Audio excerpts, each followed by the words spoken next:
আমরা সবাই জানি 13কে বলা হয় আনলাকি নাম্বার, কিন্তু 13কে কেন আনলাকি নাম্বার বলা হয় এর পিছনের গল্প কি সেটা আমার জানা নেই।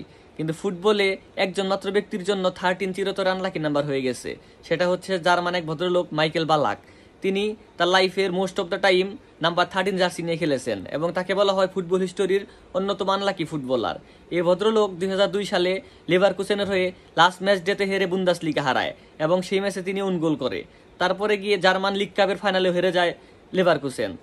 2002-এর চ্যাম্পিয়ন্স লিগের ফাইনালে হারতে হয় মাইকেল বালাককে এবং তার বছর শেষ হয় ওয়ার্ল্ড কাপের ফাইনাল হেলে ব্রাজিলের কাছে। তারপরে 2008 সালে গিয়ে যখন মাইকেল বালাক চেলসির হয়ে খেলতেন তখন লাস্ট ম্যাচ ডেতে হেরে তাকে ইপিএল হারাতে হয় এবং তারপরে হারতে হয় এফএ কাপের ফাইনাল।